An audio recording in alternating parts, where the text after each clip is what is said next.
There are times that I may slip up, won't always get it right. Guarantee I'll be on top when it's game, set, life. Get up and show up, don't ever lose your fight. You watching me from the couch, at least I say I tried. A long time ago, someone said this stuck with me. Passion without action will only remain a dream. Keep positive, motivated people on your team, cause other negativity can kill your self-esteem. Believing is powerful, but sadly so is doubt. So you can choose which way you wanna go, which route. The mind that controls the body can beat anybody, and gotta be all in, don't treat your dreams like a hobby. And if you practice on your day off, won't have an off day. Talent alone won't get you there, still got a long way. Gotta take big risks and big steps to strive. Wanna be the winner when it's game, set, live. Whoa. Whoa, we're here at Game Set Life. I'm David Meltzer here with my amazing doubles partner, Rick Macci. How are you today? Dave, good to see you. I'm ready to roll. You are always ready to roll. That's what I love about you. Now, I've been dying and waiting to talk to you because, as you may or may not know, I'm a huge Los Angeles Chargers fan, and I've seen disruption and folding of a team. But, once again, it's just amazing how, a team like that is on top of everything can just crash and burn within, a mere amount of 30 minutes. We've seen the meltdown in tennis, and we've seen the meltdown in all sports. What do you think it is that causes, that type of a disastrous meltdown when you're so far ahead? I think the percentage was like 99% the Chargers were going to win, and they lost. Yeah, a lot of times when people get that far behind, they feel less pressure and they start attacking more and they're being more aggressive, and the people ahead get a little more defensive.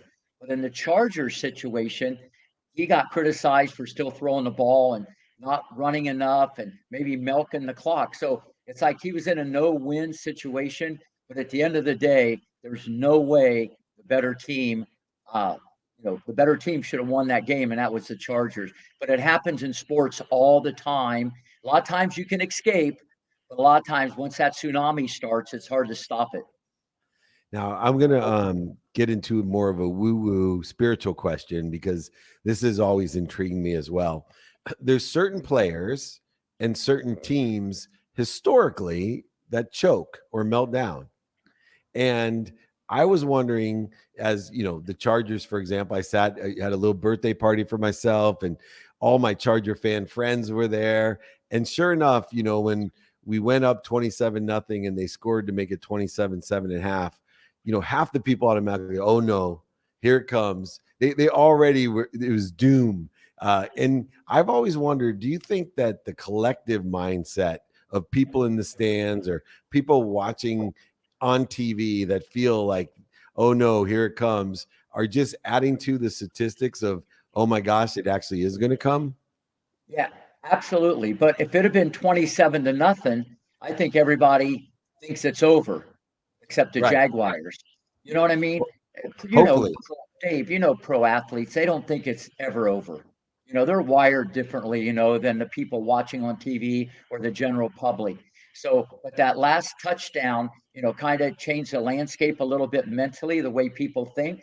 But listen, you got to play till the final whistle. And it's an old cliche, it's not over till it's over. I guess Mr. Yogi said that back in the day. But no, you got to keep playing. It's the hardest thing to do, to not get ahead of yourself, stay in the moment, keep competing. But yeah, I think a lot of people thought, here we go again. But listen, I think one or two more scores, the Chargers win that easily. Oh, yeah. And what was also really interesting, and I commend Peterson, the coach of the Jags, is at halftime when he was leaving, he says, we just need to chip away. That was what he told the announcer.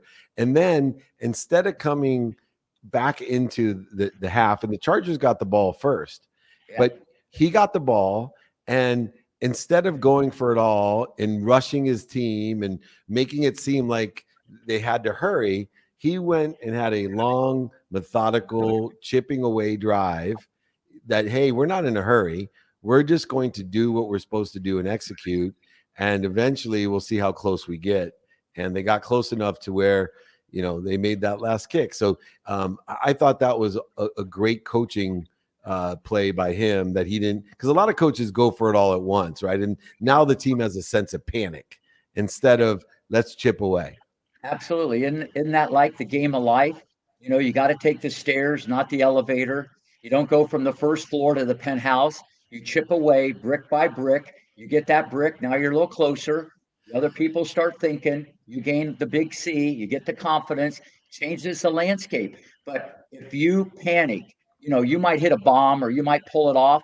But usually it's methodical because the Chargers are going to be a little soft with their coverage, and it's easier to move down the field. And this is what Brady did his whole career. He would just pick you apart. He didn't go bombs away. He was a surgeon, and that's why he ends up the GOAT of all time. Yeah, he certainly is. And I hope that he maybe even gifts us with another season, maybe for a different team even, but we'll see what he does.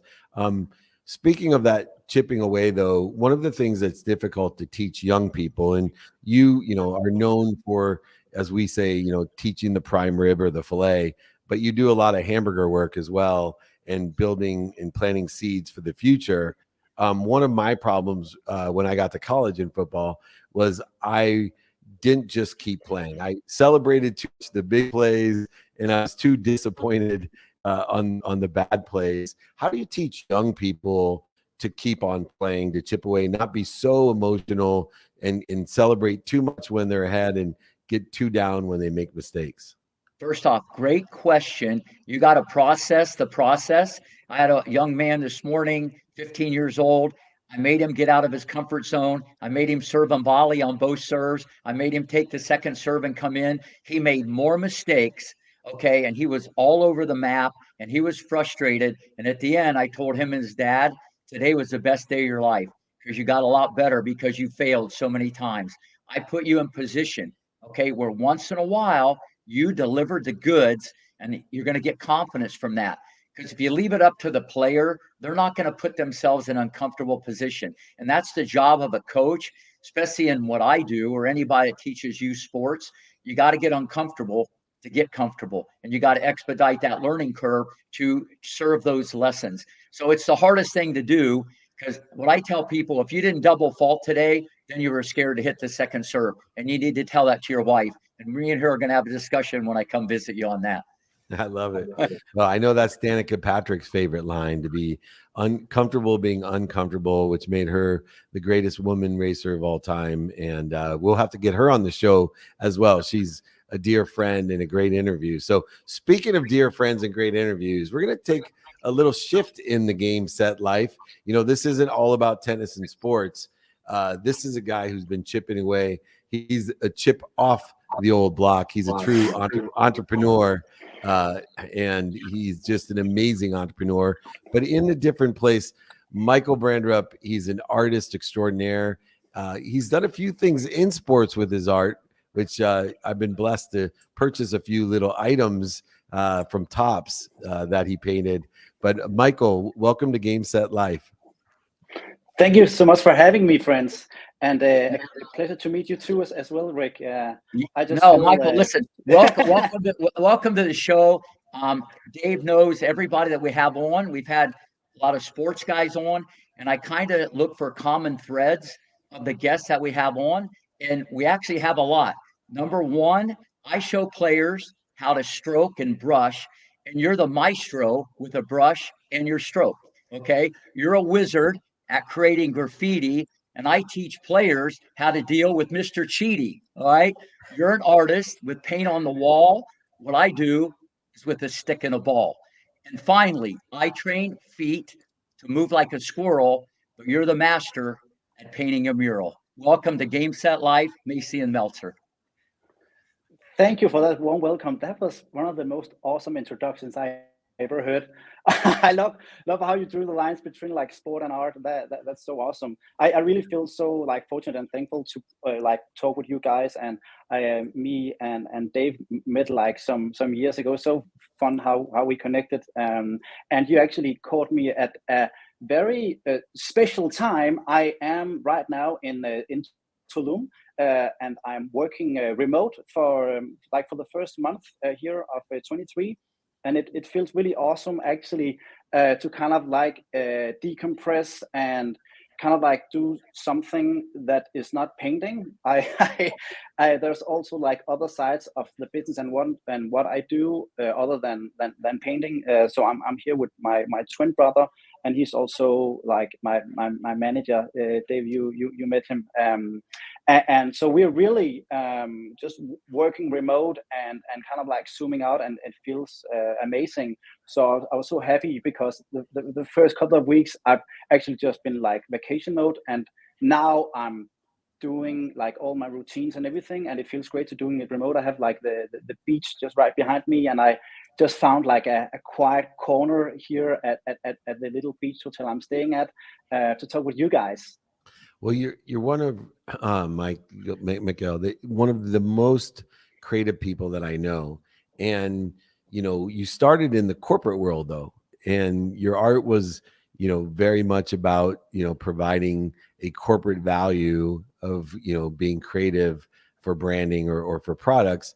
That career has evolved to obviously your own personal branding and your own art, but you've applied it to many other aspects, including sports and entrepreneurship.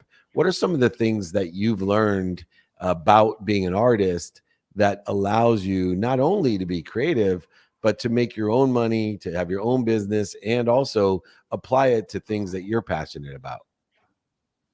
I really think that it's fun because I just tuned in with you guys that you were talking about getting out of your comfort zone. And that's a really great place to start because I took a huge leap of faith when I was like 30 because I hit a wall. I thought I found my passion, but I burned out. I hit a wall. I wanted to do something else. And I had like an identity crisis. And I just took some very, very bold decisions that was not linked to any reasoning at all. Like you could not explain that with logic, and it actually comes down to that some of the best decisions that you will make in life are usually not linked to like logical and analytical reasons. It's like following like your deepest self. But here we're also talking about that you have to trust yourself and follow your intuition because that will actually give you access to infinite resources. And I didn't know what I was capable of doing, but I wanted to challenge that and pursue my potential. But I felt trapped at my position in the corporate world. And I wanted, all this started because I wanted to be free and feel free. And just in one word, be happy. And when I moved from Denmark to the other side of the world, being Los Angeles, where I have my studio now, it really gave me wings, and it gave me, even though the first couple of years I was not making any money or anything, I was still happy. It came from within because I made some decisions for myself, some life-changing decisions to shift the paradigm and go on my own path. And I'm so thankful for that because that also led me to this great moment right now with you guys. On you're a part of my path, and that's really awesome. So I think that's some of the things that comes into my mind first, that you really dare to challenge yourself. And but I think the thing that helped me the most to like get to a point, like a turning point of my career where I could actually build a real business around my art, was like learning by doing all the way. Like I and kind of like prevent regrets. That's some of the things, and you will meet a lot of obstacles, but I think like a perspective, if you can stay positive at no matter what lives throw at you, you have a very, very good chance to be successful. And how do you do that? I know that David actually, dear friend and mentor as well, challenged me a while ago to say thank you when I wake up and thank you when I go to bed. And I'm still doing it. And living life through gratitude has taught me so much. And now it sounds a little weird, this, but I'm almost excited for my next failure or fuck up. because I know then I will learn, then I will progress the most. When that happens, I'm just like, whoa, just like a full eye opener, because you just live in this box, and then you fuck up, or you do like you have like a struggle and hardships. Now I'm just excited for all that, and because that's when you grow the most. And if you can really encourage like your failures and your mistakes, and just see them as a part of your journey and your learning curve, then you will grow very, very fast. And it's when you grow, like I feel the most alive and the most happy to be in the pursuit of my potential. First off, I love everything you just said. This is one of the cornerstones that makes great different than good. All right. You went all in, you had a passion, you risk everything, you weren't going to be denied. You get knocked down, you're going to keep going. You risk everything, even if you were on the street, you were going to do it your way. And the only time you fail is when you exit. It Yeah. might take a day, a week, a month, it might take 10 years. But if you just stay the course, all those qualities you get along the way will make you stronger. And I love the fact that you said you can't wait to your next failure, because it might be tomorrow. So I don't know when it's going to happen. But at the end of the day, if you can look at it like that, and the people listening pay attention to that, it's gold on gold. Dave, that's epic what he just said. Yeah, one of the other interesting things, and it's so common within champions to have that type of perspective. But one of the interesting things is that, unlike an athlete, an entrepreneur can really feel stuck, right? We a lawyer can, I see him, doctors feel stuck, on people feel stuck in their life, and they feel all this pressure that they're going to disappoint other people by doing what makes them happy and going all in with what makes them happy. At that moment, Michael, I know you had your support of your brother, but I'm sure a lot of other people thought you were crazy, giving up a great corporate gig, making good money, if not great money, to, be a street artist. And, especially during the crazy could be a compliment. So that cuts both ways. Go ahead. I love crazy. I love No, crazy. no. Well, then you're in the right place. You're in the right place. You're at the crazy show here, Game Set Crazy. And more importantly, though, what do you say to people that are feeling stuck in their jobs or their profession or even a sport? There's guys in history that, and Rick has coached some of these people. They felt stuck, that they're doing it for their parents, or they don't love it. So what do you tell someone that's feeling stuck today about going all in with what they believe in? You know what? You can actually kind of like apply that same recipe, because if you are stuck, that means that you have grown out of your environment you are in now. So something new has to happen. So you can actually be thankful for your stuck, because that's like your mind telling you that something has to happen, that you can't like hit the wall and you can't walk around anymore doing what you do. You have more inside you. You have more potential that need to be unleashed.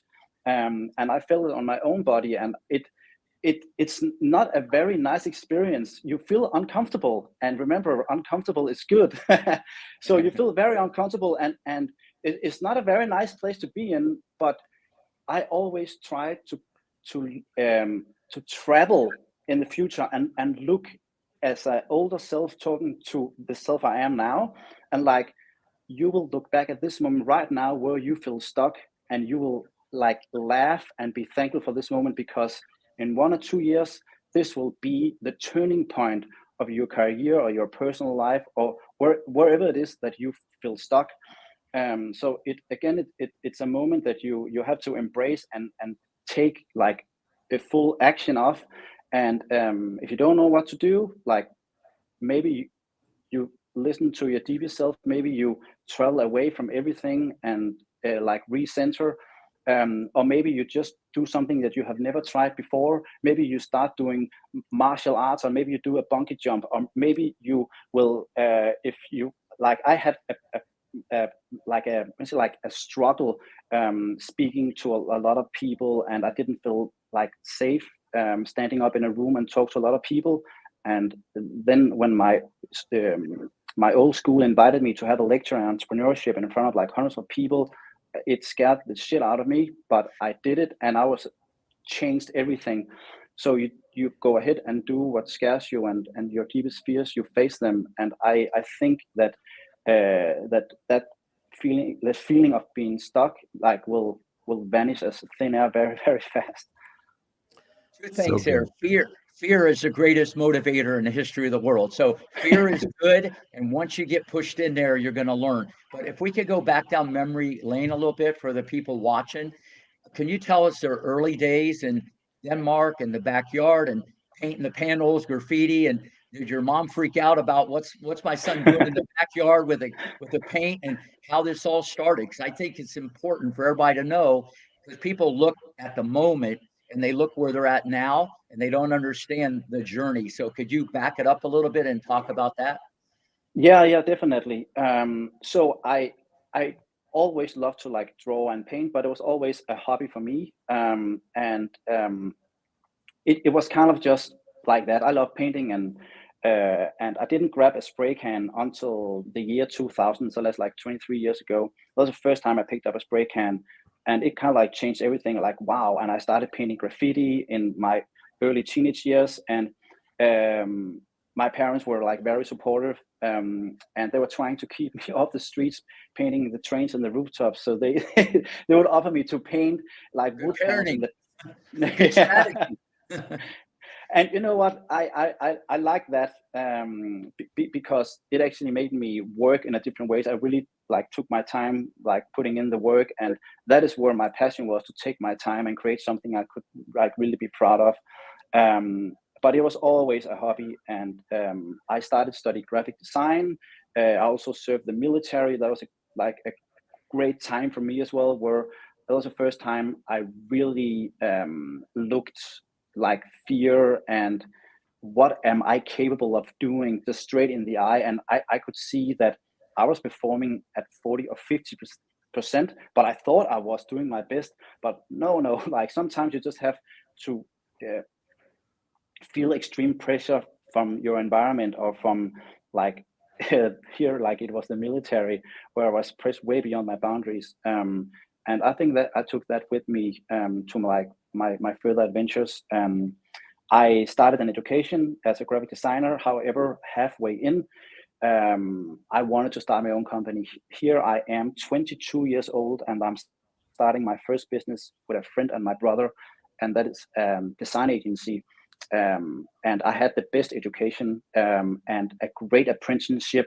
I was doing movie posters and everything. And the company that had where I had the apprenticeship, they actually sued me because I skipped like I kind of like canceled the educational contract I had with them. That was 4 years, and I skipped halfway in. And I was starting a competing business with them. I started my own business. They sued me, and the school where I studied, they hated me because I was a great student and a great example for them. And then I was, skipping, starting my own. However, a few like it was the company right out of my apartment with my brother and a friend, and for 2 years we were living on like bread and water, and then suddenly we start getting the good clients, and we got like press and everything, and then the school called me if I wanted to come have a speech in entrepreneurship. And the people I was studying with from my old class were on their final year. It was really so mind blowing. They were still studying, and I had my business for like 3 times at that time. But so I had like some crazy experiences through all that corporate life, with a lot of things that was actually my education. I was just like learning by doing. I was learning like through real life happenings, like lessons that you will never forget, because it's real life slapping you right in the face. So you implement that right away. But 6 years into the agency, we had great clients. Chiquita Bananas and was some of our biggest clients. But I burned out, and I wanted to dedicate myself to my art practice. So I was doing my graffiti and my art on the side of the design agency, but it wasn't enough.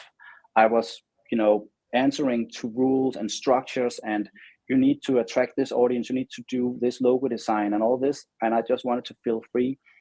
But I didn't know how. So I just started painting.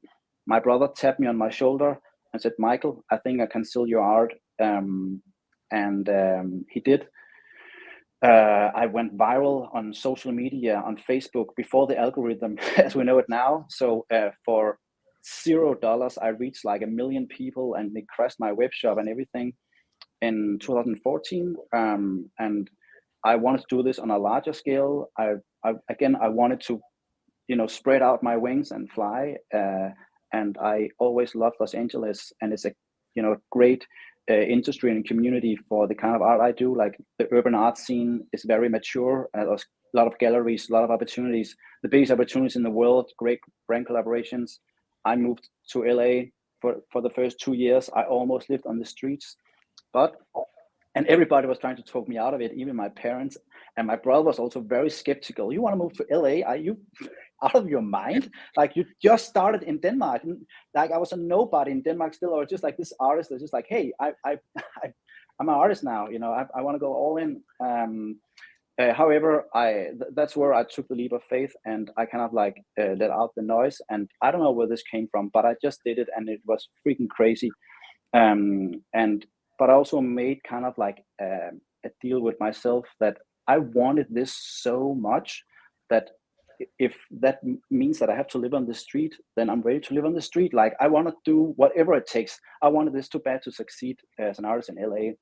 And it almost were a moment where I had to like move out of this like a ghetto apartment I had in the bad end of Hollywood, sharing it with a guy I didn't know. And when my brother came over, he would sleep on an air mattress and stuff like that. But after 2 years, I picked up, I got some projects in, and then suddenly I had LinkedIn, Google, American Express, and Nike lined up as brand collaborations within like 3-4 months. I got on the biggest talk show in Denmark, and like suddenly the galleries reached out. We want to represent you. We want this, we want that. And since I collaborated with Bentley and American Airlines, and I work with some great galleries. I just did the Wynwood Walls Museum as well, and so. But it's just a crazy journey. Like, it took me 30 years to figure out that this was my path. But I kept trying. I kept take crazy decisions and get a lot of punches in my face all the time doing it. It's not an easy path, especially if there are any like artists listening. You really have to want this so much, because 99% of artists can hardly make a living out of it. It's really, so you have to be just very obsessed with it. And I usually like are pleased to offer like whatever mentorship or advice I can. So feel free, if any artists listening, they can always reach out to me on my Instagram, and I'd be happy to give you some pointers, because it is like an industry that is extremely hard, and you just have to hang in there and keep growing and developing yourself. You have to learn like every day and have some really great routines and a work ethic, and the power to stay positive. I think that is some really good tools to have. Yeah, and you're able to do that. Your attitude has really determined your altitude and where you're at today. But to back up a second, when you got sued by that company, I know how you're wired. Did you look at that as a compliment? Because you must have been doing something right. The way you're wired, you must say that's a compliment. You're doing something right. Yeah, right. I know there was. I felt like so many people were mad at me, and I am not always good at handle that. I'm a very like calm, nice person. I don't want to have any enemies, So it kind of like put me in a position where I was already struggling, But I also had to look at it like, damn, they really appreciate what I did for them, since they want to take this to the next level, So yeah, it was hard at that point. I was a very different version of who I am now, but I handled it as good as I could, and I saw it like a bump on the road. It was not going to change anything for me. I was locked. I was like razor focused on which direction I had to go, and nothing could change that.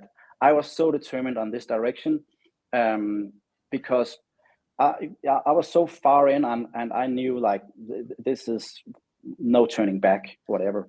Yeah, the desire that you must be what you can be. And I remember the first time I got sued, Rick, my dad told me, congratulations. I said, what do you mean? He goes, you finally are successful enough. Somebody wants to take something that you have.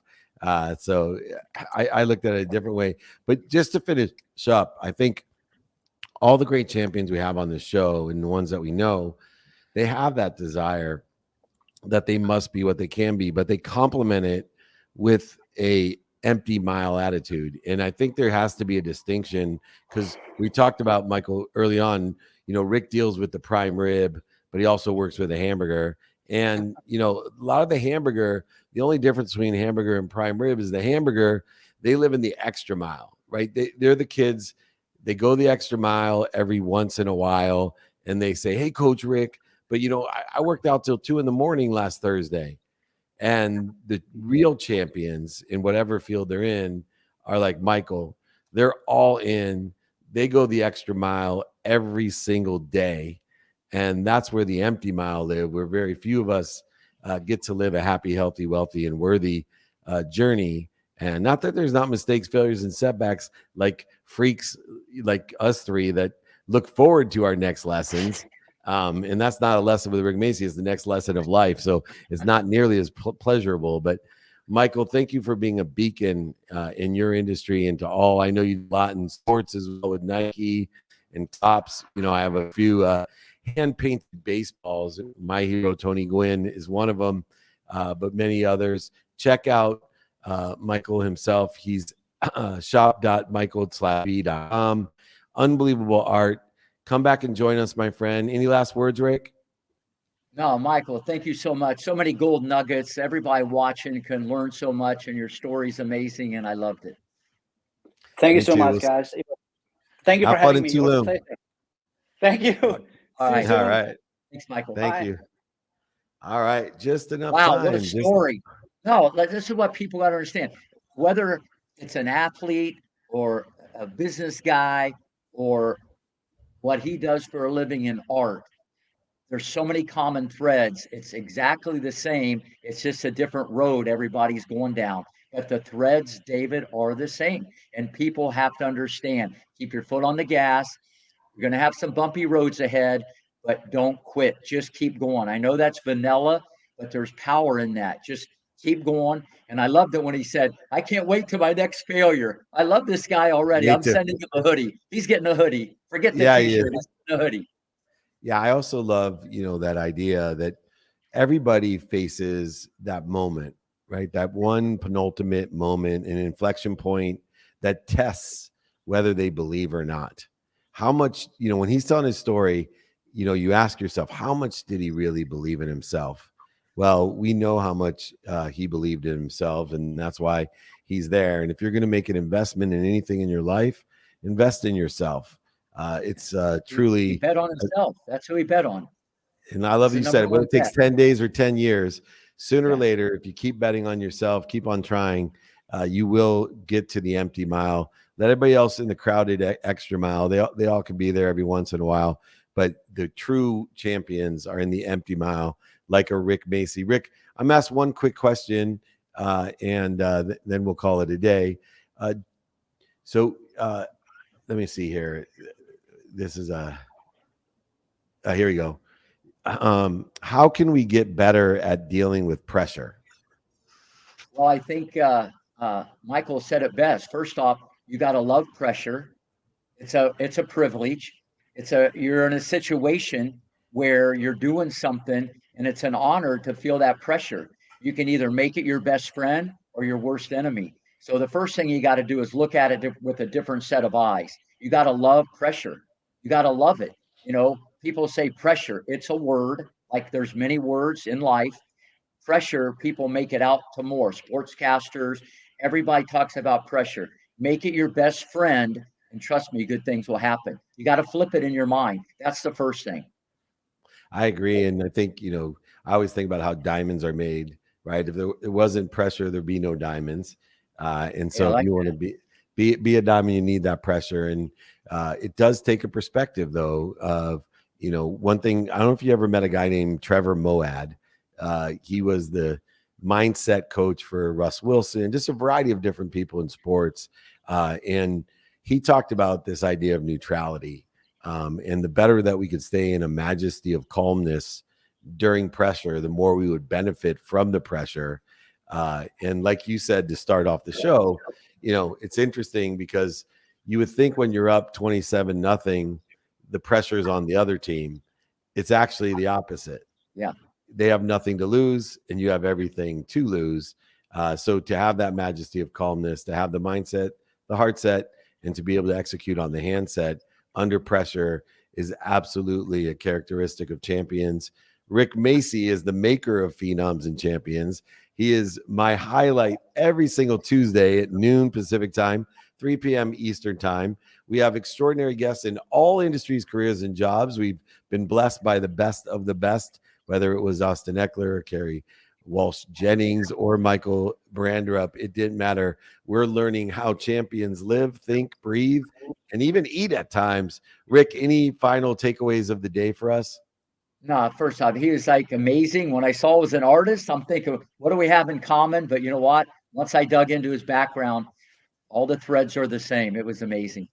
Yeah, if he had any skills and knowledge of tennis, he'd be a champion at that with his mindset. That's for sure.